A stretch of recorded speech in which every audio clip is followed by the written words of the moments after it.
کھلے دروازے سے اندر کا منظر واضح تھا۔ سفید چاندنی پر بیٹھی عورتیں قرآن پاک پڑھنے میں مصروف تھیں تو کچھ عورتیں انا لغاری کے پاس بیٹھی انہیں سنبھال رہی تھیں جو رو رو کر اپنی حالت خراب کر چکی تھیں۔ محمل کہاں ہے نازلی؟ بی جان نے پریشانی سے نازلی سے پوچھا تھا۔ کل کے بعد سے وہ خود کو کمرے میں بند کیے بیٹھی تھی۔ جب نماز جنازہ کے لیے میت اٹھانے کا وقت ہوا تھا تو وہ آہستہ سے آ کر اپنے بابا کے پاس بیٹھی تھی۔ آنکھیں موند وہ گہری نیند میں تھی جسے بہت سکون میں ہو۔ وہ بس انہیں دیکھے گئی، ایک آنسو اس کی آنکھ سے نہیں نکلا تھا۔ بس خاموشی سے ان کے پاس بیٹھے وہ ایک آخری بار ان کا چہرہ دیکھ رہی تھی، کیونکہ اب کبھی یہ چہرہ وہ نہیں دیکھ سکے گی۔ یہ چہرہ اور ان کا سایہ اب نظروں سے ہمیشہ کے لیے اوجھل ہو جائے گا۔ کتنے شکوے، کتنی شکایتیں تھیں اسے ان سے، اور آج کچھ نہیں تھا۔ اس کا دامن اور دل خالی تھے۔ میت اٹھنے پر انا لغاری کا شکار کر گئی تھی۔ انہیں سنبھالنا بہت مشکل ہو رہا تھا۔ مت روئے مما، بابا کو کمزور لوگ پسند نہیں تھے، ایسا کریں گی تو انہیں تکلیف ہوگی۔ اپنی ماں کے آنسو صاف کرتے اس نے انہیں سمجھایا تو اس کی سوکھی آنکھوں کو دیکھ ان کا دل کٹا تھا۔ آگے بڑھ کر انہوں نے اسے خود میں بیچا تھا۔ رو لو محمل، میرے بچے، تھوڑا تو رو لو۔ سب اسے رونے کا بول رہے تھے مگر وہ پتھر کی ہو گئی تھی۔ نازلی بمشکل اسے وہاں سے کمرے میں لائی تھی۔ اس کا ہنستا بستا گھر اجڑ گیا تھا۔ آہستہ آہستہ سب مہمان جانے لگے۔ وہ دروازے کے ساتھ لگی بیٹھی وہ نقاب پوش عورت بھی آہستہ سے وہاں سے نکلی تھی۔ نم آنکھوں سے اس نے دور جاتی میت کو دیکھا تو آنکھیں بھیگنے لگی تھیں۔ سب کچھ دامن سے چھوٹ گیا تھا، باقی نہیں رہا تھا کچھ بھی۔ چہرہ چھپاتے اس نے گلی کا موڑ کاٹا تھا۔ مرجان صاحب کو اس دنیا سے گئے آج تیسرا دن تھا۔ بی جان اور شمع دونوں انا لغاری کے پاس تھیں۔ ان دونوں نے محمل سے بھی بات کرنے کی کوشش کی تھی مگر وہ دروازہ لاک کیے بیٹھی تھی۔ مازیار باہر کے معاملات دیکھ رہا تھا۔ اس تمام عرصے میں وہ محمل سے مل بھی نہیں سکا تھا، اس لیے آج فارغ ہوتے ہی وہ بی جان کے پاس آیا تھا۔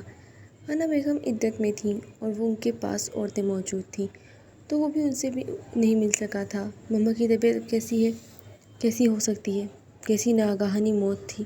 مجھے تو ابھی تک یقین نہیں آ رہا۔ پوری زندگی اس ملک کے لیے وقف کر دی اور موت بھی دشمنوں سے لڑتے لڑتے نصیب ہوئی ہے۔ محمل کہاں ہے بی جان؟ آس پاس دیکھتے اس نے محمل کا پوچھا تھا۔ اپنے کمرے میں ہے، نہ کسی سے بات کر رہی ہے، نہ کچھ کھا رہی ہے، نہ کمرے سے باہر آ رہی ہے۔ اس کی آنکھوں سے ایک آنسو تک نہیں نکلا۔ مازیار، مجھے بہت تکلیف ہو رہی ہے اس معصوم بچے کو اس حالت میں دیکھتے۔ جا اس کے پاس، اسے تیرے سہارے کی ضرورت ہے۔ جی، آپ نازلی کو کہیں کھانا نکال دیں۔ نازلی سے کھانا لیے وہ اوپر کمرے میں آیا تھا۔ دروازہ لاک نہیں تھا۔ گہرا سانس بھرتے وہ کمرے میں داخل ہوا تو کمرے میں اندھیرا چھایا ہوا تھا، جبکہ وہ بیڈ سے ٹیک لگائے گھٹنوں میں منہ دیے بیٹھی تھی۔ وہ خاموشی سے ٹرے سینٹرل ٹیبل پر رکھتا اس کے برابر آ کر بیٹھا تھا۔ محمل کے لیے خوشبو اب انجان نہیں رہی تھی۔ اس نے سر اب بھی نہیں اٹھایا تھا۔ چپ کیوں ہے محمل؟ ایسے چپ رہنے سے دل کا درد بڑھے گا۔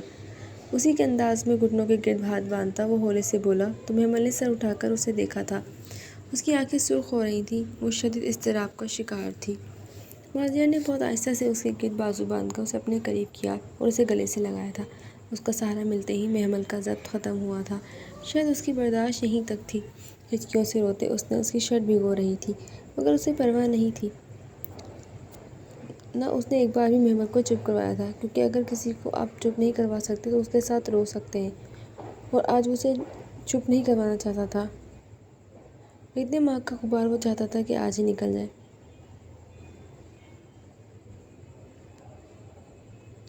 اسے سینے سے لگائے مازیار نے اس کے بالوں پر لب رکھے تھے۔ کندھے پر رکھی جانے والی ہر چیز بوجھل ہوتی ہے سوائے محبوب کے سر کے، لیکن آج یہ سر اسے تکلیف دے رہا تھا کیونکہ اس کی آنکھوں میں آنسو تھے۔ نہ جانے کتنی دیر گزری جب اسے اپنی حالت کا اندازہ ہوا تھا۔ ایک جھٹکے سے وہ اس سے الگ ہوئی تھی مگر وہ واپس سے اسے اپنے حصار میں لے گیا تھا۔ رو لیا یا اور رونا ہے؟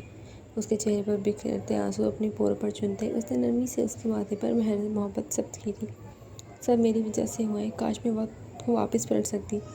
آپ کی وجہ سے کچھ نہیں ہوا محمل، اگر آپ وقت کو پلٹ بھی سکتی تب بھی آپ کے ہاتھ میں کچھ نہیں تھا، کیونکہ یہ سب اسی طرح ہونا تھا، کیونکہ لکھا گیا تھا۔ کیوں لکھا گیا تھا؟ تھوڑا وقت تو ملتا مازیار۔ ساری زندگی وہ میری حفاظت کرتے رہے اور میں ہمیشہ ان سے بدگمان رہی، ان کے لیے غلط سوچتی رہی۔ آپ حق بجانب تھیں مگر کبھی کبھار چیزیں ویسی نہیں ہوتی جیسی دکھائی دیتی ہیں۔ اس کے بکھرے بال چہرے پر سے سمیٹتے وہ بہت نرم لہجے میں اس سے مخاطب تھا۔ ماں باپ نہ خود غرض ہوتے ہیں نہ ظالم، یہ دو ایسے احساسات ہیں جو اللہ نے کسی بھی والدین کے دل میں نہیں ڈالے۔ ایک انسان ضرور خود غرض ہو سکتا ہے، وہ ظالم بھی ہو سکتا ہے، مگر جب اولاد کی بات آتی ہے تو شفاق سے شفاق انسان کا دل بھی اپنی اولاد کے لیے نرم ہو جاتا ہے۔ بس طریقہ غلط ہوتا ہے مگر ارادہ نہیں۔ وہ آپ کی حفاظت کرتے کرتے آپ کو خود سے دور کر گئے، لیکن اب جب وہ دور ہے تو آپ خود کو تکلیف دے کر انہیں دکھ دیں گی۔ مجھے بابا کے قاتل کو سزا دلوانی ہے مازیار۔ وہ شخص میرے پیچھے ہے، نہ تمہیں اسے میرے ذریعے ہی آپ لوگ ڈھونڈ سکتے ہیں۔ ہرگز نہیں ممر، اسے ارادوں سے وہ ڈر گیا تھا۔ وہ میری تلاش میں ہے، اس نے میری وجہ سے سب کیا ہے۔ اگر وہ معمولی انسان ہوتا تو وہ مجھے بھول جاتا، مگر آج 15 سال بعد بھی اگر میں اسے یاد ہوں تو ضرور کچھ ایسا ہے مازیار جو وہ مجھ سے چاہتا ہے، صرف مجھ سے۔ اس کی بات پر وہ چونکا تھا جس پہ اس نے اس بات میں سے ہلایا تھا۔ بالکل ٹھیک کہہ رہی ہوں، اس کا ایک راز صرف میرے پاس ہے اور اسے ڈر ہے کہ وہ فاش نہ ہو جائے، اور جب تک میں اس سے نہیں ملوں گی وہ مجھے نقصان نہیں پہنچائے گا مگر میرے اپنوں کو پہنچائے گا۔ کیسا راز محمل؟ میں سمجھ نہیں پا رہا۔ وہ واقعی کچھ نہیں سمجھا تھا، جس پر وہ مسکرائی تھی تکلیف سے۔ اگر یہ سب باتیں مجھے پہلے بتائی جاتی تو شاید آج حالات الگ ہوتے۔ محمل کیسا راز؟ جب آپ اغوا ہوئی تب آپ صرف 8 سے 9 سال کی تھی، تو وہ کیوں؟ اس نے بات ادھوری چھوڑی تھی۔ جس دن میں واپس گھر آئی تھی شپ سے، آپ کو سب یاد ہے محمل؟ اسے جھٹکا لگا تھا۔ میں چیزیں نہیں بھولتی مازیار، اور واقعہ تو میں مر کر بھی نہیں بھول سکتی۔ کیا ہوا تھا اس رات محمل؟ بتائیں مجھے۔ وہ پریشان ہو اٹھا تھا۔ آپ کو اس عورت کو ڈھونڈنا ہوگا جس کی وجہ سے یہ سب ہوا ہے مازیار۔ محمل مجھے بتائیں۔ وہ بازد تھا۔ محمل نے ایک نظر اسے دیکھا اور پھر اسے سب بتاتی چلے گئی۔ اس کی آنکھ کھلی تو خود کو آرام تھا بستر پر پایا تھا۔ اے سی کی ٹھنڈک سے اسے اپنی ہڈیاں جامد ہوتی محسوس ہوئی تھی۔ میں یہاں کیا کر رہی ہوں؟ بھاری ہوتے سر کو سنبھالتے اس نے خود سے پوچھا تھا۔ کل تک وہ بدن محمود کی اندھیری سیل میں تھی اور اب اچانک یہاں؟ اس سے پہلے وہ مزید کچھ سوچتی کمرے کا دروازہ کھلا تھا اور اندر آنے والے کو دیکھ وردہ کا دل خوف سے سمٹا تھا۔ تم مجھے کہاں لائے ہو؟ دیکھو میں سچ کہہ رہی ہوں، میں نے کسی کو کچھ نہیں بتایا۔ شش، چپ رہو، مجھے فضول باتیں سننے کی عادت نہیں ہے۔ کھانا کھاؤ اور پھر فریش ہو جاؤ، پھر مجھے تم سے بات کرنی ہے۔